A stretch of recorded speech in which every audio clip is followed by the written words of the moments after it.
Player Will.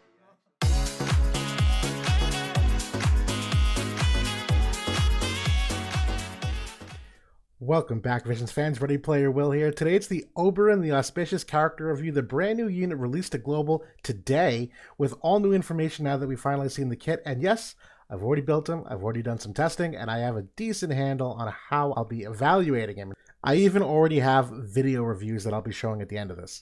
So today, kicking things off, it's the character overview, the base and total stat analysis with all the other metrics leading up to the report card where we look at those stats in the context of his kit compared to other characters, segueing into the general thoughts where we talk a little bit more about strengths and weaknesses, things that I think you should look out for from a build perspective, and just conversational topics, the passives and the counter abilities that he has when we start going through the job specifics, while also looking at the job abilities, auto priority, the TMR review, the job-based vision card eligibility, some general optimization pieces, some sample builds, and yes, I will be showing the video reviews of some of those sample builds at the end with the Truststones to cap things off. Now, the character overview, brand new unit added here to Global as part of the Lunar New Year. He's a fire type, a character with the Blade of Dawn unique main job with the Dragoon and Paladin subjobs. He does equip katanas as the first katana wielding unit we've seen in quite some time. He does equip heavier type of equipments with the armor, helm, and accessory with a move of 3, jump of 2 as a 100 cost unit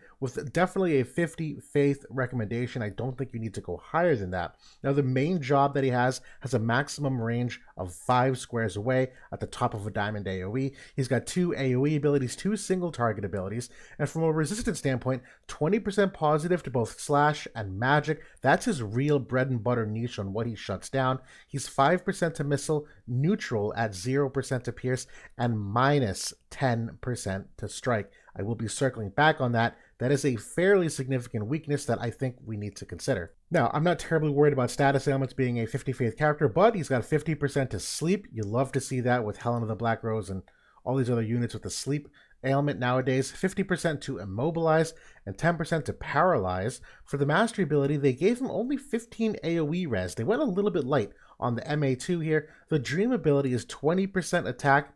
It's nice, not terribly impactful. The 15 healing power, though, which definitely affects his kit. And I'll be honest, I think they were a little light on the MA2 and the dream ability in terms of really impactful things they could have done, but not the end of the world there. Now, from the base stat perspective, base HP, he is right in line with all the other characters we've seen post 3rd anniversary. It's definitely much higher than the 75th percentile of all the units in the game.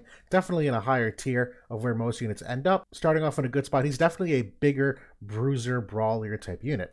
Now, base attack, maybe a step down from the top tier that we've seen, but you're talking like a difference of maybe 10 or 15 base attack. He's still very, very competitive at the top end for what he has for base attack at 421. Definitely above the 75th percentile. I'm very happy with where he is with that base attack stat. The base agility, definitely a smidge higher than some two, coming in at 56 here. He's basically averaging that. He's in the largest bucket concentration of units where their base agility ends up. For base dexterity, a small step above most units as well. It's not incredibly high, but definitely a leg up where he's at that 204 base dexterity in that little higher grouping of units. He's not a high crit rate unit in my opinion, so this is only okay. The base luck, though, also relatively average, maybe just a smidge below the median, but when you group him, he's definitely in that central tendency of where most characters end up. So base luck, neither strength nor weakness, it's kind of whatever. But when we look at the total stat analysis, kind of reforming those charts into one here, looking at the relative strengths and weaknesses, again, you do see some stuff that it's a little concerning to start, but not the end of the world. Lower dex, lower luck. The HP and attack certainly looks nice, though. And when you factor in the mastery ability, the board nodes, things of that nature, there's still some further shifts here. You still see further decreases on the dexterity and luck, which will come back again in a couple slides on how that affects his accuracy overall. The attack stat's actually through the roof. He's among one of the highest for total innate attack stat. HP and agility are fine, neither good nor bad. There's some things to like here, but there's some things that I wish they did a little bit differently. The agility board nodes, a couple points below some characters, but not terribly huge. The dexterity, they went really hard on, only giving them 24, and the luck definitely a little bit below average too in terms of that starting luck, but they pumped up the attack stat for sure with that dream ability 20% really kind of kicking up to the highest innate attack. Now for the agility, he does come in around 78 agility innately. He will get up to 84 with his main passive, which you will have on near 100% of the time. So for all intents and purposes, you really can look at this green chart here in the bottom right, looking at him with characters with all passives equipped, with the agility 15 and 8% vision cards, that he is in a higher tier than most. Definitely a speedier unit than what I was expecting as a brawlier type unit. Those characters tend to be a little slower overall, and he's definitely a step ahead faster, particularly with what you can equip him with. We'll talk about that soon. Now for the crit and crit avoid, crit hit nodes, they give him none on the board, so he really falls behind. That not only does he have the low total dexterity, but there's no critical hit rate nodes to really supplement it. So total crit rate, not something that I think you're going to be leaning a lot into. And the crit avoidance rate, again, not a very high luck stat either, so he ends up being relatively below average by that 5 to 10% from what you see a lot of characters ending up at. Not the end of the world, but definitely weaknesses. Now for the accuracy, definitely very bad. Both the dexterity and luck absolutely crushing his total potential accuracy. He's way below average. There's no passives to bump that up. There's no buffs to bump that up. It's near unsalvageable, in my opinion, that you're so far behind here on starting accuracy. You would have to drastically alter your build to get to anywhere near capable of hitting top tier evade units, or even maybe mid tier evade units. That being said, his limit break is a guaranteed hit. His main job has a guaranteed hit. That's obviously part of what they're playing into. Honestly, kind of reminds me of Vega, who has 2 different guaranteed hits, but horrendously bad accuracy. They kind of compensate. I think Squall is kind of similar off the top of my head, but yeah. Innate accuracy is not great, and the innate evasion also definitely not there. That low overall luck stat does not lend itself at all to potential evasion. I don't even think it's a potential, even if you're trying to catch people off guard. Now for the report card overall, effective HP, going with a B here. He's really carried by his HP stat, that he does have a passive, or 2 different passives that can further amplify the HP. 4 defense, 0 spirit innately, 15 AoE res, and no unit res. He does have a buff though, where when I'm going by the survivability metric, going with a B plus here, that it's pretty competitive. He does have a 35% general damage barrier and 25 unit res on that buff, so he does recover a little bit in getting that unit res. He's got a 40% heal back when you fall below 50% health, but that 40% is actually much higher than that when you consider that his MA2 gives him 15 healing power. You're likely to have more healing power built into him also, so he'll probably be healing back anywhere from 60 to 80% of that health pool. He does also have a buff that will absorb 30% damage for 3 turns, and another attack that will also absorb damage. And his big niche, I haven't talked about this yet, is that he can imperil enemies slash and magic res penetration, meaning by 30, meaning he reduces how much they can penetrate. And that's obviously a survivability tool where you consider that they'll be doing less damage because of it. That's really his niche in shutting down those 2 damage types a little bit. He's also protect capable in the Subjobs, so there's a couple things here that really do allow for some survivability. Some counter abilities also allow for some health regen. It's not enormous, it's there, all adds up. Now the damage, I'm going with a B here. The attack stat certainly can be there. The penetration, specifically slash res penetration, is my concern. He does have a 30% AoE imperil though, which is absolutely awesome. And it's not like the Black Rose Helena or Auspicious of the past one where it's a percent. It's like a legit 30% AoE down for 3 turns. So you can make people go negative with that. Certainly nice to see. But yeah, the slash res pen, we'll circle back on that. The agility, going with a B plus here. Considering he will always have that passive on, you can think of him as that 84 versus the 81 average. The Heaven's Cloud Katana, though, which is my favorite katana, it's the reliquary weapon, does give a fair amount of extra agility when your HP is above 80%. And with all his self-healing mechanics, you actually will be above that threshold quite often throughout that fight. So I do like that extra agility perspective. For the accuracy, going with an F here, horrendous accuracy, really no way to boost, but you do have 2 guaranteed hits kind of littered in there in the kit, so there's some salvageability there. The evasion is also a D, not an evade unit. Next topic. The movement, going with a B plus here. The jump 2, certainly very nice. And he does have 2 different buffs on 2 different subjobs for move and jump +1. So there is some flexibility there from a movement perspective. The auto ease of use, I'm going with a C plus here. I think the AI is actually pretty easy. That's usually the first thing I look for. But I think the team building is going to be harder for your average player where, again, that slash res pen conversation, you'll probably need to supplement it with some vision cards. Maybe you have them, maybe you don't. I think the team building is kind of hard because katana characters are a little harder to fit into rainbow teams, which not every player is really in the know in terms of how to make good rainbow teams or maybe how to put them in somewhere. And you might not have those katana vision cards either. So it's not that the character is difficult to use. I think the team building is probably just a smidge harder than most characters, where you can probably put a lot of characters in and they just do their job and they fit the element perfectly and really don't have to think too much. Now the game disruption, probably going with a B minus here. I do think he's a great character for the current magic and slash balance that we're seeing, he suffers heavily against strike. Now, the thing for me is the Helena Vivi meta has already been trending downward. It's going to continue going that way. There's a lot of characters that have been introduced that throw off what they do. There's been a lot of balance changes with magic res really coming up that I don't know if Oberon was necessary to really drive that home. But at the end of the day, magic and slash are two of the most popular attack types in the game, so that will scale well over the broad period of time. But I also know that people are just really light on Viz at the moment. You know, what they spent on the Nier collaboration, now what they're saving up for the next one potentially. So I don't even expect a lot of people to pull for him. So the game disruption, I might even go C or lower, to be honest. I'm just being a little bit hopeful, I guess. Now for passives, going with an A- here. Stellar, main passive. The rest are okay. They fit decently well, but nothing crazy. The counter abilities are B. They're good counters for his build. Really not a game changer, though. The overall job and kit, going with an A- though. Super easy main job to get good value out of. And that's the most important thing, because his sub-jobs are not good. He's a good specialist for magic and slash enemies, which aren't very popular. He brings good overall utility with enough self-sustain that he does fit well in as a plug-and-play unit in a variety of teams for a final grade of a B+.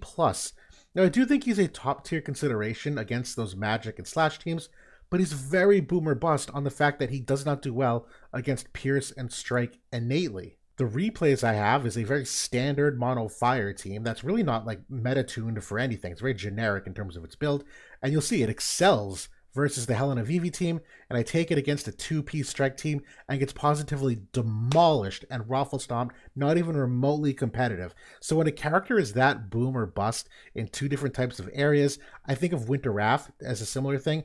It's hard for me to give a higher final grade when they're a really great specialist, but maybe don't apply to other varieties of metas, which I really value more, where you consider you want to have characters that you can use repeatedly for a longer period of time in a longer, wider array of situations. So that's where I'm coming from at that angle. Now, for the general thoughts, that slash res pen is a concern that he has 40 innately.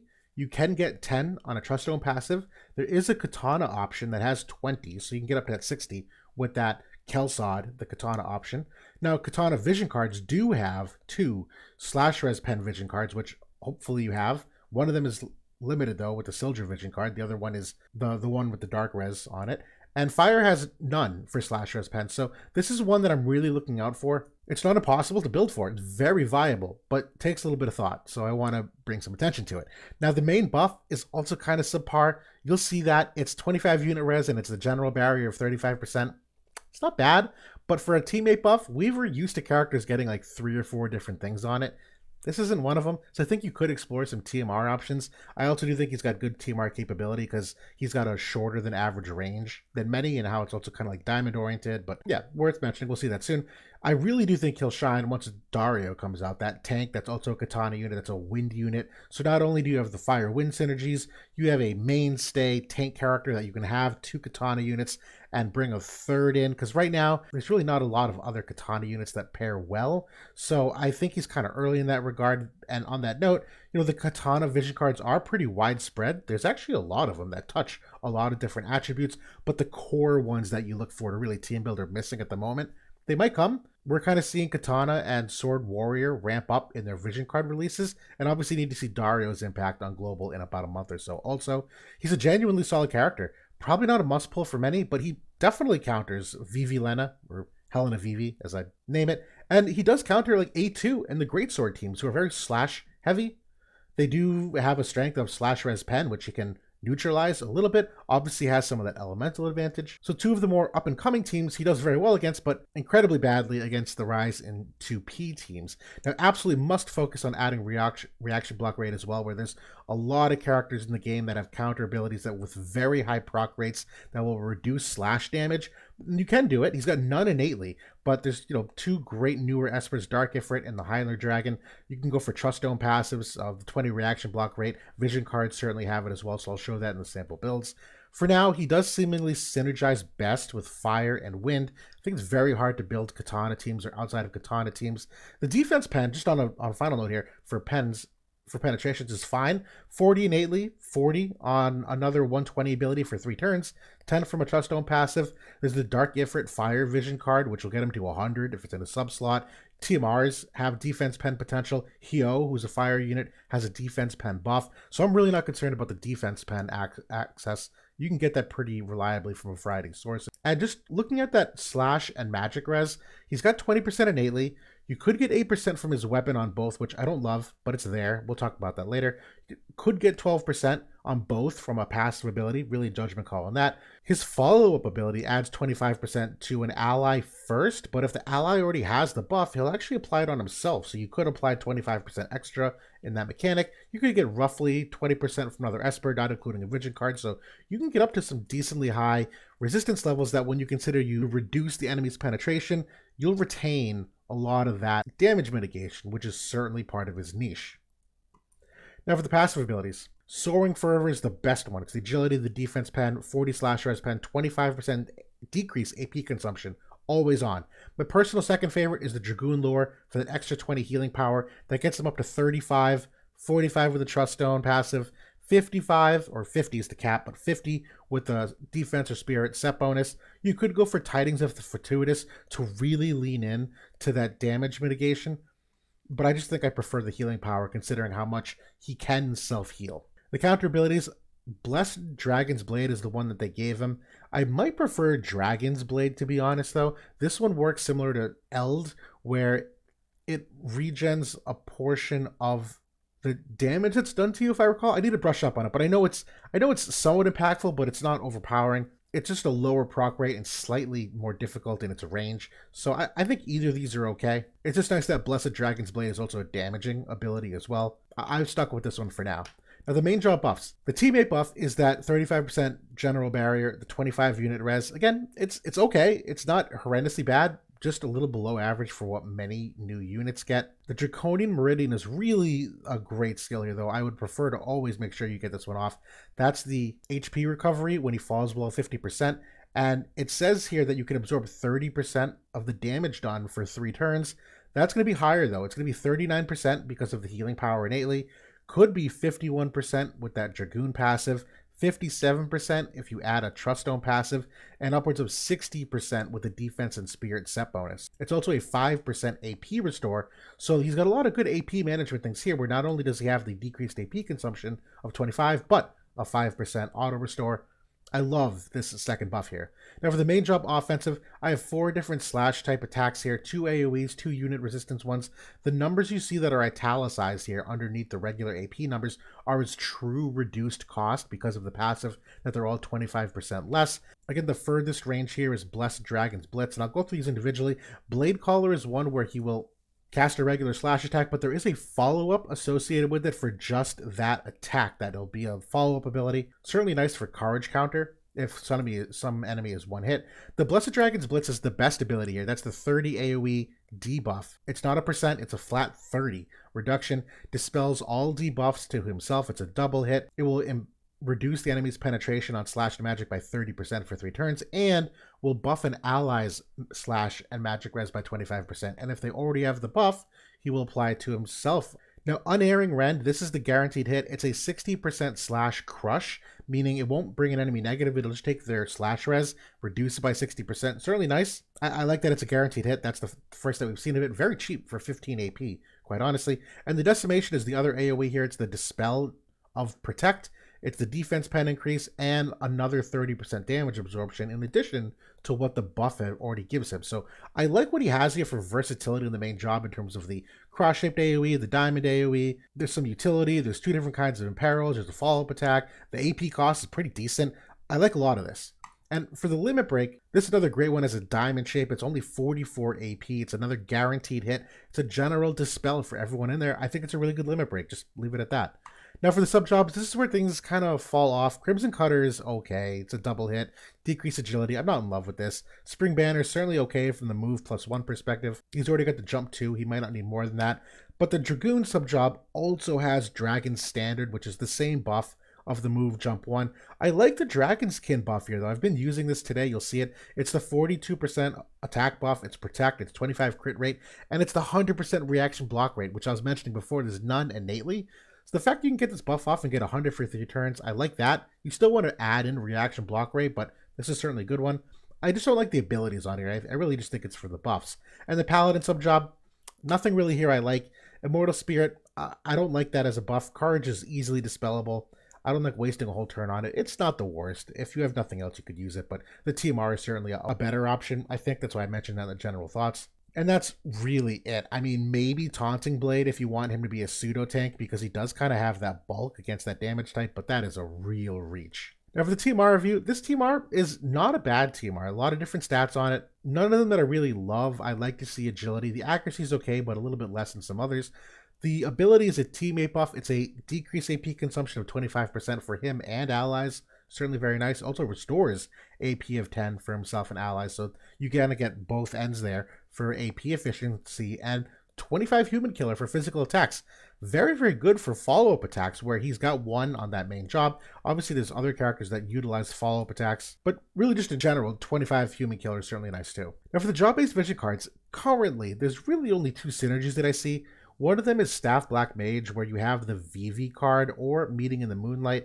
You also have Greater Demon you can pair with, so I actually think this is a fairly viable angle. That's really it. The Sword Red Mage is kind of there. There's obviously a lot of different vision cards, but it's only 2 AoE ones, so you really have to go for the more generic cards for the agility and the unit res. But there's certainly some bones here with the Sword Red Mage to really build out a variety of teams. It's really just dependent on what you get in the future.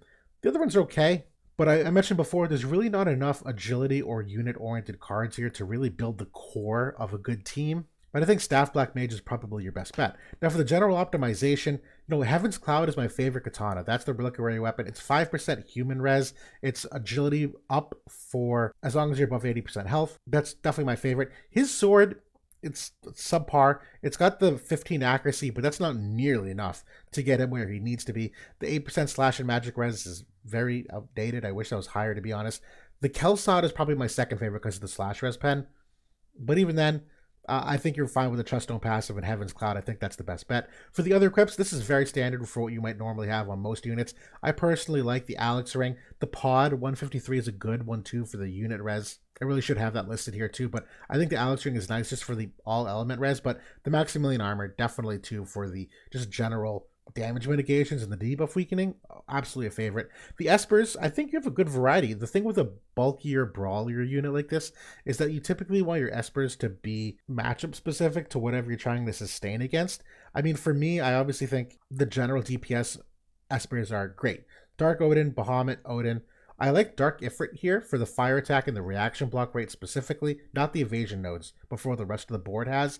Ultros is fine for the defense pen. It's a little bit overkill for him, but always an option. Dark Siren I like for the debuff weakening, and it's got accuracy nodes that, should you want to add accuracy to him, Dark Siren is a great option to go with.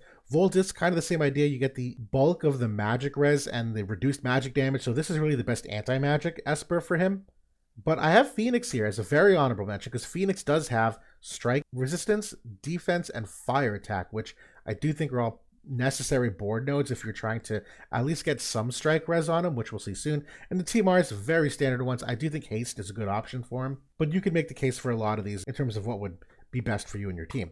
Now, for the sample build of fire, this is what I'm going to show the replay on. I built a team with King Mont and with Charles. Now, fair note on the replay, my King Mont is fully reincarnated, and he's at 30 faith, so he takes far less magic damage than your average character does. In terms of the build, definitely some flexibility here. I went with the anti-magic Esper here of the Vol Disc. I also went with the Dark Ifrit sub-vision card here to get him to that 100 defense pen.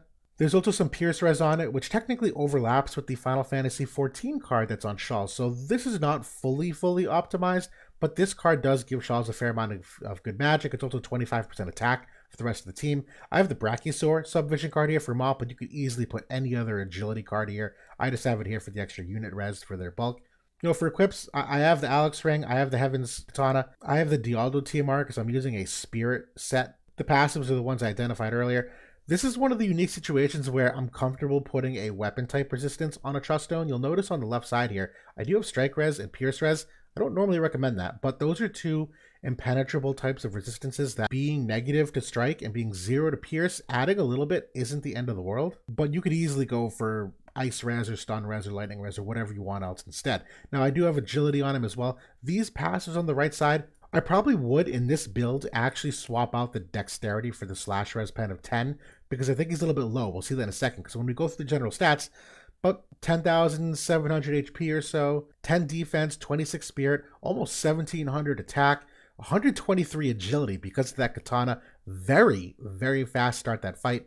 455 dex, 453 luck, 21 unit res, 43 AoE res, 76% reaction block rate, which you're getting from the Vol Disc Esper. You're getting it from Dark Ifrit, who also has some for the unit bestowed on that Subvision card. I have the 20 from the Truststone passive also. From a resistance standpoint, I at least got him to 17% pierce res, minus 3% strike res. It's still not great. He's also got the 5% human res here because of the katana. In terms of modifiers, 55 fire attack, 28 slash attack. This is 30 human killer. I have a little typo here.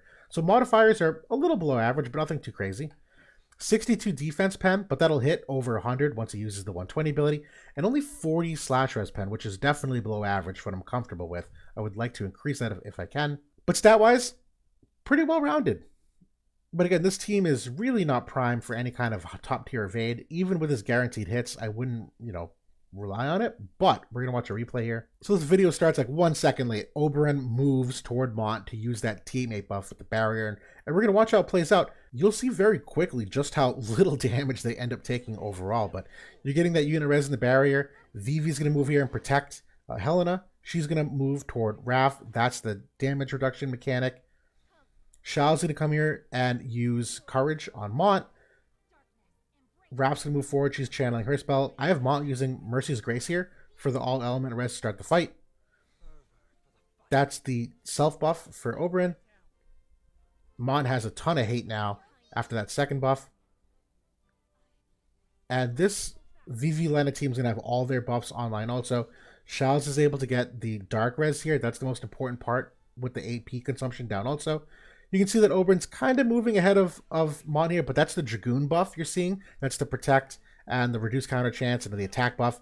But they're pretty close to each other, so I'm pretty comfortable with the spacing so far. Barely takes any damage from Helena there, and the same with Mont. Now again, my Mont's fully reincarnated, but these guys are both great frontliners versus this Magic team. Mont's going to move forward here. Iron Blow to break that barrier of Raph. Decimation is the 140 ability for the 100 defense pen, so he's now got 100 uptime. We'll see what Helena does here. I'll pause here again for a second. 2,000 damage on Oberon and 1,000 on Mont on the limit break. Like, I'm pretty happy with that damage number.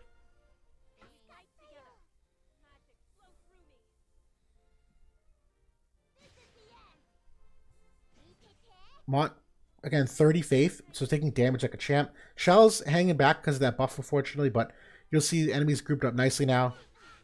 Real nice double hit. Everyone gets their magic and slash res apparel. Mont gets the teammate buff now for an extra 25%. He's going to move forward. That's the limit break. Absolutely just destroys half that team now.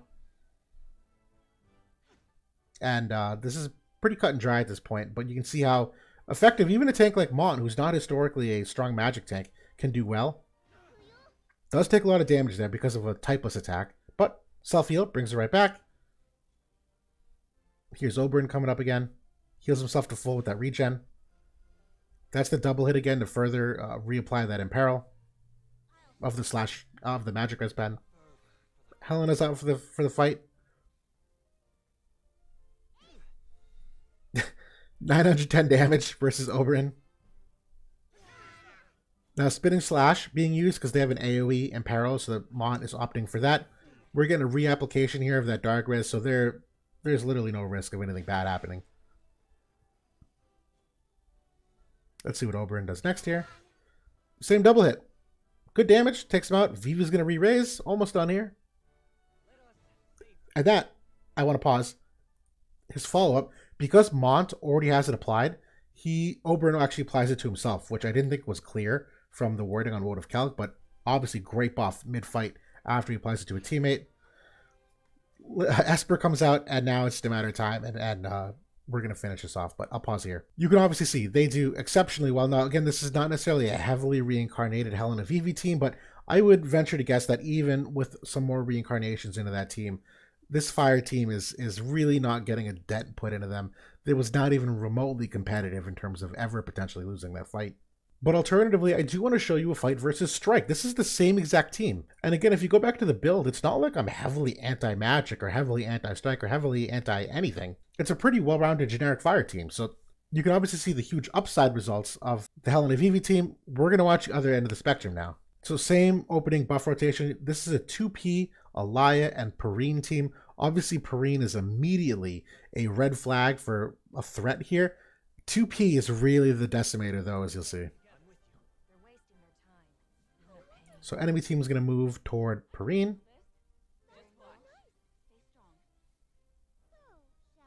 AoE buff coming out from Perrine. Self-heal for herself. Xiao's going to move forward here. Courage the Mont again. Mont is going to Mercy's Grace. Little wonky this time because Xiao's wasn't next to him. That Mont didn't move forward, but the results are going to be the same. Mont procs at Hate again. Real great URL TMR coming out for the extra healing from them. I have Protect online here now, so, you know, I'm looking pretty chonky. 2619, not the worst damage from Alaya because I have that general barrier applied. Just wait. 2P, kind of the same thing. Mont takes like a champ. He's a really good tank in that regard. The Protect is gone now, though, for him. And we'll see what Oberon does for damage. He misses 2P, obviously. The damage isn't there. Even on the AoE Imperil, with that slash and magic Imperil, does nothing against Alaya here, even with the double hit. We'll see Perrine come in now. 8,000 damage to Mont. He at least heals it back, but we're getting some strike chains now. She reapplies Protect because 2P dispelled it before. Alaya's going to come in here now. I'll pause the damage in a second. Just absolutely nukes Mont for 6k, almost 4.5k to Xiao's. That's a little over 2,000 on Oberon. Not the end of the world. They're still doing okay, but you're quickly noticing how much more damage they're taking, and it's going to ramp up really quickly here. 2P is going to come in after she thinks for a long time. There we go. Area res down. Has the follow-up attack to kill Shawls. The follow-up attack to bring Mont to Courage from Shawls' Limit Break. Mont is going to go attack here. Preemptive counter. Takes him out. Alaya's going to come in and out. Triple hit.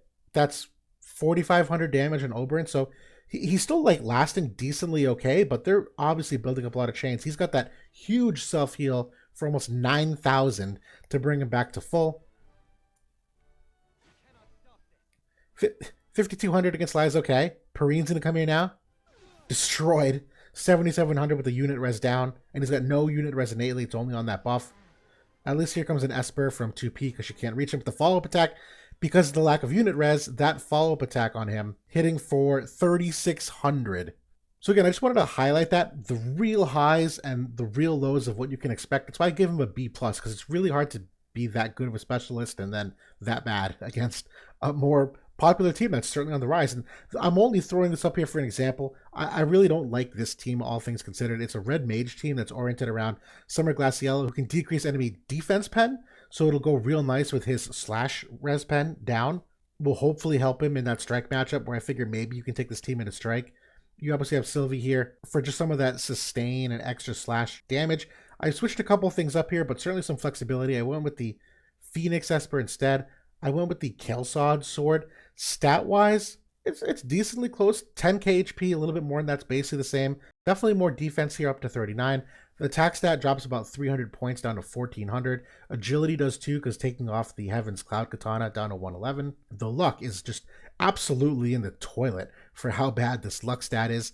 20 unit res, 50 AoE res, 42 reaction block. The resistances are at least all positive here. The modifiers definitely taking a big hit here, down to 50 fire attack, 21 slash attack, no human killer because I swapped up the Esper, but you have way better penetrations here now. 50 defense pen, that'll get up to 90 after his ability. 77% slash res pen here because of the Sildra Esper and the Kelsod compared to the last build. That's really what I wanted to focus on. So you can get to some respectable levels, but a little hard to gear for, and this team really isn't all that great. So I at least just wanted to throw this out there for some stat comparisons, but I really want to tinker with some staff black mage teams to really abuse that synergy as well. And last honorable mention here for the Truststones. Again, Strike and Pierce res is a good honorable mention, but you could certainly go for extra elemental res. I think that's certainly a good way to go as well. The Slash res Pen 10 is really a must depending upon the equipment that you're wearing. The rest of these are really standard, but definitely have Healing Power 10 somewhere in there. Same with the Reaction Block of 20. These two attributes are absolute musts. The other ones here, Fire Attack 10, the Dex and the Crit. The Dex and the Crit I'm not really worried about because he's not going to be crit hitting all that often, so it's kind of whatever. But as long as you stay within these on the right side at the moment, I think you're good. But without further making this video any longer, that's the Oberon, the Auspicious character review altogether. It's a very good character. He's going to do very well against a lot of popular teams. There's just a huge seesaw effect on what else is out there, where the direction of the game might go, but Slash and Magic are certainly two staples of the game that I think he'll do very well in that regard. Fire has a ton of high quality characters, high quality vision cards. Katana does too, even though it's not a lot of good team building ones. Katana's got so many good potential vision cards to build out with as the game goes on that I think there's probably some lasting power for him, but I don't think he's an amazing good unit that everyone needs to have and is going to drive a bunch of metas. That's my thought for now. Thanks so much for watching, everybody. I'll talk to y'all later.